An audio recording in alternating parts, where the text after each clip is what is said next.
कोई किसी का नहीं, यहाँ पर कोई है किसी नहीं। इसलिए एक बार सभी प्रियजनों बोलिए भारत माता की जय हो। हम भारत के भरत, हम भारत के भरत, खेलते सिंहों की संतान से। कोई देश नहीं दुनिया में बढ़कर हिंदुस्तान, कोई देश नहीं दुनिया में बढ़कर हिंदुस्तान से। क्यों? इस मिट्टी में पैदा होना बड़े गर्व की बात है। इस मिट्टी में पैदा होना बड़े गर्व की बात है। त्याग और बलिदान हमारे पुरखों की सौगात है। बड़ी बड़ी ज्वालाओं से एकदम नहीं चिंगारियां, कांटे पहले फूल बाद में देखी है फुलवारियां। कांटे पहले फूल बाद में देखी है फुलवारियां। जब भी निकला हीरा निकला यहाँ किसी भी खाल से। कोई देश नहीं दुनिया में बनकर हिंदुस्तान से। सूर समर में जब भी आए दुश्मन को ललकार ले।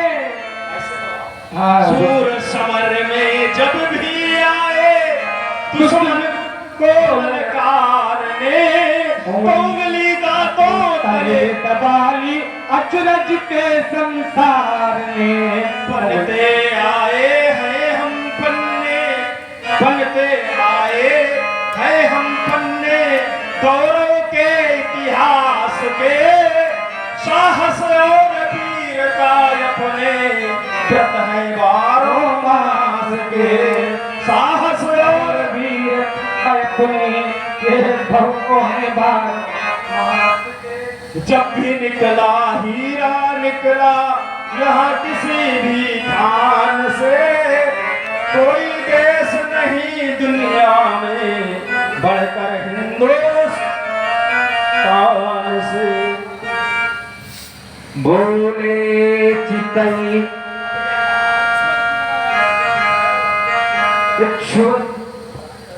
लखन कहो मुनि शील तुम्हारा।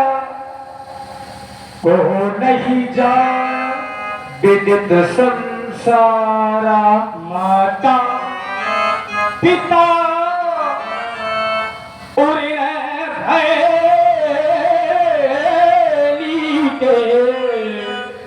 गुरु ऋण रहा सोच बरजी के। भगवान अब क्या करें? आपका जो ऋण है आपने अपने माता पिता से ऋण है। देखिए पुत्र तभी ऋण होता है। राम जी माता पिता से ऋण क्यों है? पुत्र अपने माता पिता से तभी ऋण हो सकता है या तो विवाह करे, संतान पैदा करे, या तो विवाह आजीवन ब्रह्मचारी रहे, या तो कभी मरे नहीं। उसी प्रकार शरीर अपने माता पिता से ऋण है। क्योंकि माता पिता ऋण भयनी के। गुरु ऋण रहा सोच बरजी के। सोच लू हमारे माथे काढ़ा। ये दिन चली गया ब्याज बरबारा। बहुत दिन बीत गए हैं। आज आप अपने व्यवहारियों को बुलावे, मैं आपकी थैली तुरंत देवू मैं थैली खोली। आप अपने व्यवहारियों को बुलावे, मैं उनके सामने आपकी थैली तुरंत फोड़ सकता हूँ। लक्ष्मण ने यहाँ पर एक व्यंग किया हमारे ऊपर। लक्ष्मण ने कहा माता पिता ही ऋण है नीके। ये नीके शब्द जो है ये व्यंग में ही है। क्यों? क्योंकि नीके शब्द का अर्थ होता है अच्छी तरह से। और कोई भी पुत्र अपने माता और पिता के ऋण से ऋण नहीं हो सकता। जीवन में चाहे भी तो चाहे जितना माता पिता के साथ वो करे, लेकिन माता पिता के ऋण से ऋण नहीं हो सकता। क्योंकि माता और पिता के इतने ऋण होते हैं पुत्र पर, इतने उपकार होते हैं कि चाहकर भी पुत्र उन्हें चुका नहीं सकता, लेकिन परमात्मा के कृपा से ये हमें सौभाग्य मिला है। लेकिन मैं इसे कभी मानता नहीं हूं कि मैं ऋण हो गया। क्यों? और कोई भी माने भी ना, क्योंकि कोई भी पुत्र अगर ऋण भी हो जाए तो उसे ये मानना नहीं चाहिए कि हम माता पिता के ऋण से ऋण हो गए। वर्तमान में एक व्यवस्था बहुत चल रही है पिंडदान में। लोग पिंडदान गया जी में करने जाते हैं और सोचते हैं कि अब गया जी में पिंडदान कर दिया तो व्यवस्था, मतलब इतना समस्या है कि पिंड देने में भी वर्ष भर में एक बार ऐसा समय आता है और उसमें भी लोग सोचते हैं कि अब हम, जबकि वहां पर ऐसी कोई व्यवस्था नहीं है कि गया जी में पिंडदान करने के बाद हमें करना है, उसके बाद भी हमें करना है। ये है केवल वहां से क्या मुक्ति मिलती है, जब वहां कोई पिंडदान हो जाता है तो पिंडदान न करने का जो हमें दोष लगता है वो दोष समाप्त हो जाता है। लेकिन इसका अर्थ ये नहीं है कि हम पिंडदान करना बंद करें। लेकिन आजकल लोगों की समस्या ये है कि करना ना पड़े, एक बार कराओ जिससे मुक्ति मिले काम, बस एक बार, बार बार हमारे पास समय नहीं है। तो यानी जिन माता पिता की संपत्ति का आप उपयोग करते हैं, उपभोग करते हैं, जिन माता पिता के द्वारा आपको जन्म मिला, आपका पालन पोषण हुआ, उन्हीं की संपत्ति से आज अपना आप रोजगार चला रहे हैं, उन्हीं माता पिता के लिए आपके पास समय नहीं है। उन्हीं माता पिता के लिए आप भोजन देने में थक जाते हैं, आपको उनकी सेवा करने में थकते हैं उनसे। ये क्या है समाज में? ऐसा व्यक्ति नहीं होना चाहिए। शास्त्र कहता है कि यदि माता पिता की पूजा कर ली जाए, माता पिता की सेवा कर ली जाए, तो उस पुत्र को संसार में किसी भी तीर्थ को करने की आवश्यकता नहीं है। माता और पिता से बड़ा तीर्थ पुत्र के लिए कहीं कोई नहीं है। गणेश जी ने तो यही किया, कहा संसार की परिक्रमा करो, तो गणेश जी ने कहा कि संसार तो हमारे लिए आप है, और उन्होंने माता पिता की परिक्रमा कर ली। और माता पिता की जो परिक्रमा कर लेता है तो उसको पृथ्वी के सहित सातों द्वीपों की परिक्रमा का फल मिल जाता है। और माता पिता जिसके रुष्ट हैं, प्रसन्न नहीं है, तो चाहे दुनिया भर के देवता को प्रसन्न करावे, कोई फल मिलने वाला। इसलिए माता पिता की सेवा सबसे बड़ी सेवा है। ये हमने किया है। हमारे पिता ने कहा माँ का वध कर दो, तो हमने माँ का वध किया, लेकिन क्यों किया? पिता के आदेश पर। और यही तो शास्त्र कहता है, अनुचित उचित विचार तजी जे पालहि पितुवैन, हे भाजन सुख सुजस के बसहि अमर पति। पिता ने कहा तो हमने माँ का वध कर दिया, पिता प्रसन्न हुए। पिता ने कहा कि वरदान मांग लो। हमने कहा संसार का हमें कौन सा सुख चाहिए है? हमें क्या चाहिए? हम वरदान मांग ले। ना तो मुझे संपत्ति की कामना है, ना मुझे भोगों की कामना है। यदि आप प्रसन्न हैं तो केवल इतना ही वरदान दीजिए कि जिस तरह से थोड़ी देर पहले मेरी माता और मेरे चारों भाई आपके साथ खड़े थे, ये उसी तरह से पुनः जीवित होकर खड़े हो जाएं और मेरे द्वारा वध की यह स्मृति न रहे। पिताजी प्रसन्न हुए, उन्होंने मृत संजीवनी विद्या का प्रयोग करके माता को जीवन दान दे दिया। संसार में प्रायः माताएं पुत्र को जीवन देती हैं, लेकिन ये एक ऐसा पुत्र है जिसने माता को जीवन दिया। और इसीलिए शास्त्र ने कह दिया माता पिता ही ऋण है नीके, गुरु ऋण रहा सोच बड़ जी के। लक्ष्मण ने कहा गुरु जी का ऋण रह गया। अच्छा एक बात बताओ, जब इसने कहा तो हम तो बड़े सोच में पड़ गए। हम सोच में ये पड़ गए, हम सोच में पड़ गए ये गुरु जी का जो ऋण है, ये हमारे गुरु जी के बीच की बात है। ये इसको कैसे पता है? तो इसका अर्थ ये है कि कहीं ना कहीं उस ऋण से ये संबंधित है। अब हम जान गए ये कहीं ना कहीं उस ऋण से संबंधित है, तभी तो इसको पता है। क्यों? क्योंकि गुरु का ऋण चुकाने के लिए हमें गुरुजी ने कहा था। मुझको एक बार गुरुजी ने बुलाया, जिस समय उन्होंने गरल का पान किया, तो गरल का पान करने पर यानी विष पान करने पर शंकर जी के गले में जलन होने लगी। तो शंकर जी ने कहा कि मेरे गले में जलन हो रही है। हमने पूछा कि इसका उपाय क्या है, तो उन्होंने कहा विष के दुख को यदि दूर कर सकती है तो केवल शेष की मणि। हरई गरल दुख दारिद अहई, गरल के दुख को दूर करने वाली है शेष की मणि। तो अगर मणि मिल जाए तो दाह शांत हो सकती है। तो हमने कहा कि मणि मिल जाएगी, तो उन्होंने कहा मणि ला कर दो। हमने कहा कि अभी जा रहा हूं। तो मैंने फरस उठाया और मणि लेने के लिए शेष के पास पहुंचा, और उसका कथानक कुछ इस प्रकार है। एक बार मेरे गुरुवर ने मुझसे शेष मणि मांगा, मैं जा पहुंचा शेष सन्निकट, तो शेष देख करके भागा। जिस समय मैं शेष के पास पहुंचा तो शेष मुझे देखकर भागने लगा। तो आगे बढ़कर घेर लिया, फन पर उसके फरसा मारा, तो रसना के दो हुए खंड, बह चली रुधिर की धारा। जिस समय मैंने अपने परस का प्रहार किया, शेष ने अपनी जिह्वा को आगे कर दिया। मैंने शेष की जिह्वा पर परस चलाया तो जिह्वा के दो खंड हो गए। तभी से शेष की जिह्वाएं दो हो गई। सर्पों की दो जिह्वाएं हैं, तभी से हो गई। तो रसना के दो हुए खंड, बह चली रुधिर की धारा। जिस समय रुधिर की धारा बहने लगी, शेष ने कहा कि परशुराम अगर तुम मेरी मणि ले लोगे तो मेरे द्वारा जो है इस शरीर का विनाश कर दिया जाएगा, तो फिर मणि के बिना मैं जी नहीं पाऊंगा।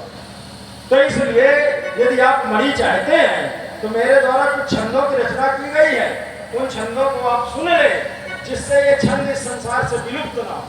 तो मैंने कहा सुनाओ। तो उसने भुजंगम प्रयाग छंद सुनाया, और भुजंगम प्रयाग छंद जब सुनाया तो उसने भुजंगम प्रयाग छंद को सुनाया नहीं, वो सुना रहा था। जो कह रहा था वही कर रहा था। वो कह रहा था, क्या कह रहा था? ये शेष जा रहा है, ये शेष जा रहा है,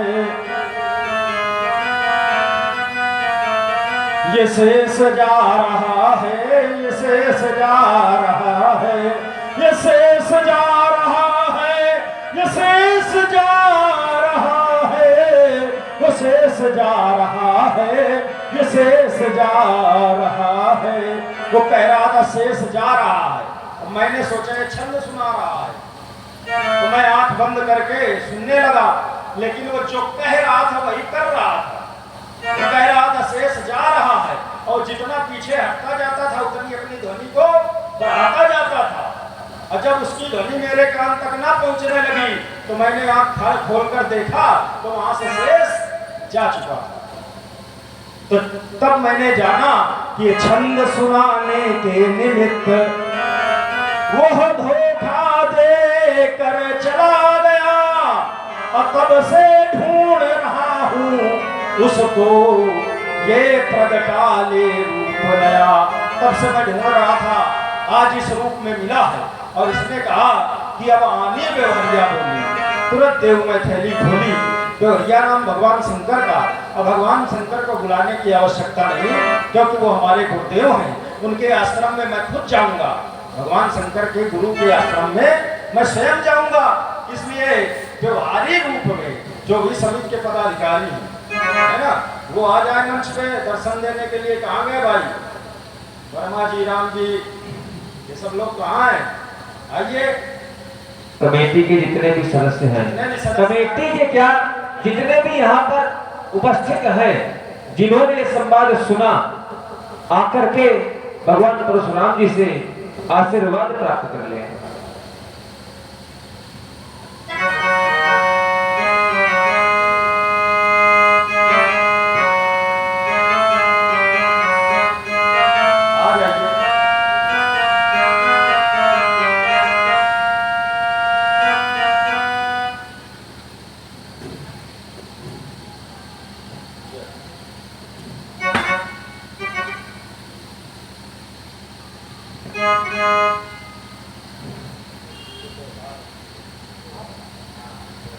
ठीक ठीक, खड़े हो जाइए, खड़े हो जाइए, आ जाइए, ऊपर आइए।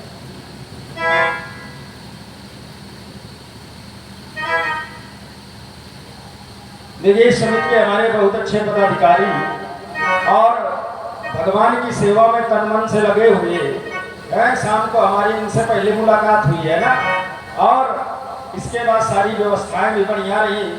और आपके यहाँ बड़ा सुंदर ये कार्यक्रम होता है, लीला का आयोजन होता है, और इस लीला के आयोजन में आप लोगों की बड़ी भूमिका शक्तिशाली रहती है, क्योंकि ये आयोजन साधारण नहीं है ना। जब एक दिन की लीला होती है तो व्यक्ति को बहुत परिश्रम करना पड़ता है, और फिर आपके यहाँ 14 दिन की लीला होती है ना। और 14 दिन की लीला में व्यक्ति को कितनी मेहनत करनी पड़ेगी आप सोच सकते हैं, क्योंकि आपके घर में जब बारात आती है तो एक दिन के लिए आती है, आपको उसकी व्यवस्था महीनों से करनी पड़ती है। और ये यहाँ पर 14 दिन के लिए कार्यक्रम है, और 14 दिन यहाँ पर लोग रहेंगे तो इनकी सारी व्यवस्था केवल समर्पित भाव से ही हो सकती है। अगर किसी से कह दिया जाए कि आप 4 दिन किसी की सेवा करें तो नहीं कर पाएगा, नहीं कर पाएगा। आप 14 दिन कर देते हैं, क्यों कर देते हैं? क्योंकि आप किसी की सेवा नहीं करते, आप राम जी की सेवा करते हैं। ये भाव है, राम जी की सेवा। और जब हम परमात्मा की सेवा मानकर कोई काम करते हैं तो फिर ना तो हमें थकी लगती है, ना तो हमें कोई समस्या आती है। अगर इसी को हम काम मानकर करेंगे तो फिर हम थक जाएंगे और हम कर नहीं पाएंगे। तो इसलिए इस सेवा को समर्पित भाव से जारी रखें, यही हमारी शुभकामना है। और संसार में देखो, व्यक्ति आता है चला जाता है, ये सत्य है। जब यहाँ से जाओ शमशान में तो वो थोड़ी देर के लिए बैराग होता भी है, लगता है सब कुछ बेकार है ना, लेकिन सत्यता यही है कि वास्तव में सब कुछ बेकार है, सत्य केवल यही है ना। इसलिए हमारा कहना है, राम का नाम लेकर जो मर जाएंगे वो अमर नाम दुनिया में कर जाएंगे। राम का नाम लेकर जो मर जाएंगे वो अमर नाम दुनिया में कर जाएंगे। और कह न मानो न मानो, हमारा लोगों से कहना है केवल, अब मानना न मानना आपके ऊपर है। तो कह न मानो न मानो, खुशी आपकी, हम मुसाफिर हैं अपने घर जाएंगे। इसलिए भगवान की सेवा करते रहो इसी तरह से, और परमात्मा आपकी इस लीला को नित्य प्रति ऊंचाई प्रदान करे, यही हमारी शुभकामना है सभी के लिए। एक बार प्रेम के साथ जय घोष करिए, बोलिए शंकर भगवान की जय हो।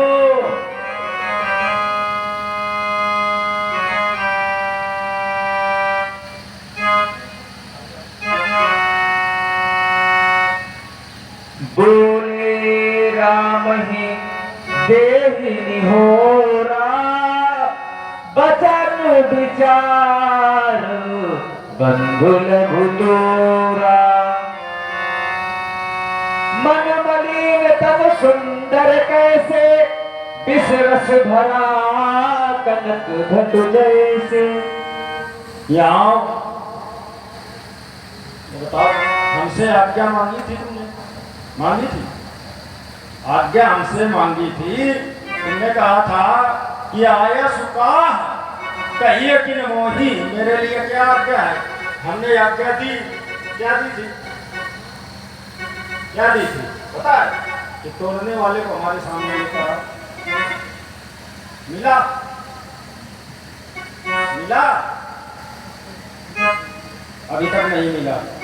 तो तुम कर क्या रहे थे? तुम मतलब चले गए, हमारी खोपड़ी खाने के लिए इसको छोड़ गए हैं? ये तुम्हारा भाई जो है ना, इसको जानते हो कि नहीं? अच्छे जानते हो, हमें तो नहीं लगता।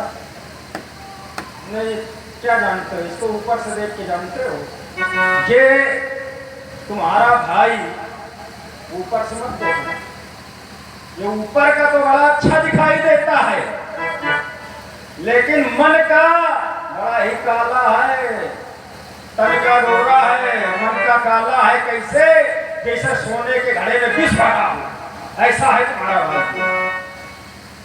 सुनी लक्ष्मण बिहसे बहुरे नयन तरे रे राम, गुरु समीप कवने सकुचे परिहरि बानी बाम।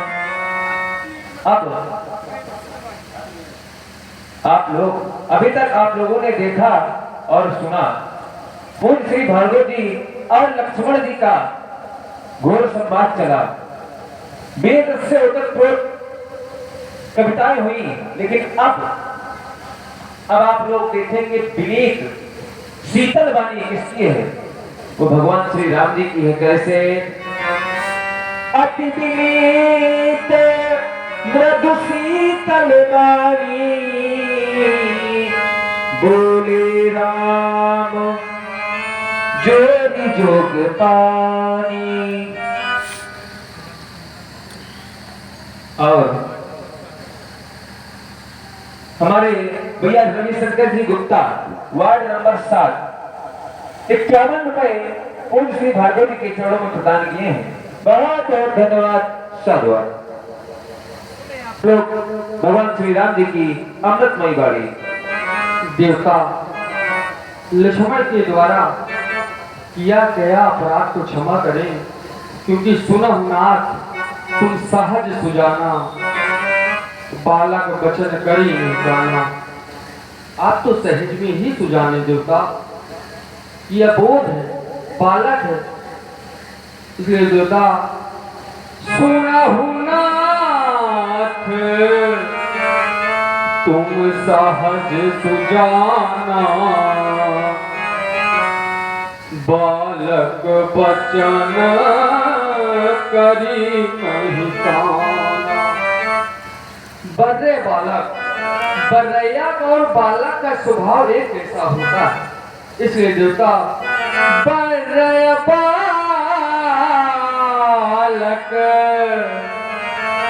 एक स्वभाव,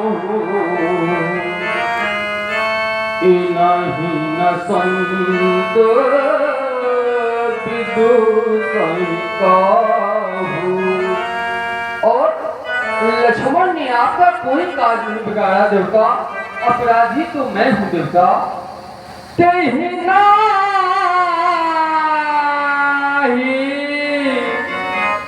कछु काज बिगाड़ा, अपराधी मैं नाथ तुम्हारा। कृपा को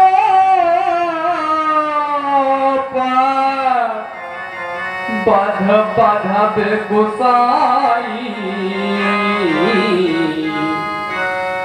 मुनि नायक सोई करहु पाई। करहि सो बेगी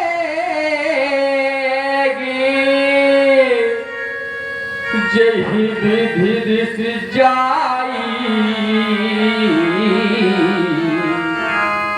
मुनि नायक सोई करहु पाई। आप ही बताएं इसका क्या उपाय है देवता? कहम राम जाहिर से कैसे, अजहु अनुज तब चितहु अनैसे। राघव, तुम मुझसे मेरे क्रोध के शमन का उपाय जानना चाहते हो? ये पूछने के पूर्व जरा अपने भाई की ओर एक बात देख। वारे बगला भगत, यही के कंठ कुठार नदीना, तो मैं काह कोप कर कीन्हा। आज जब मैंने अपने कठिन कुठार का प्रहार तुम्हारे भाई की ग्रीवा पर न किया तो मेरा क्रोध करना व्यर्थ हो जाएगा। राम, हट जाओ मेरे सामने से।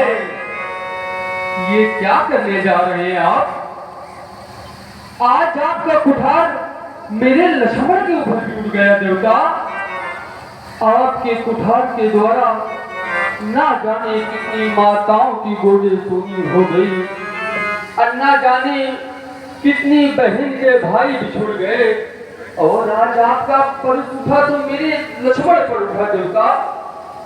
जब मैं अयोध्या से चला तो मेरी मैया ने कहा था कि राम, जिस तरह भैया को लेके जा रहे हो उसी तरह वापस कर देना।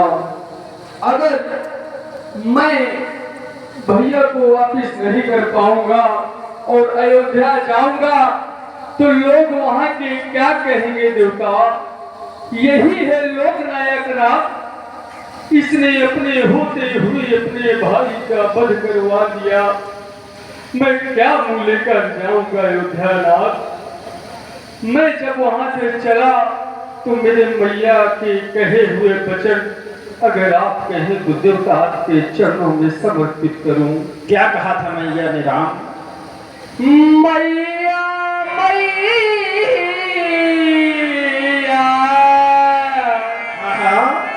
मैया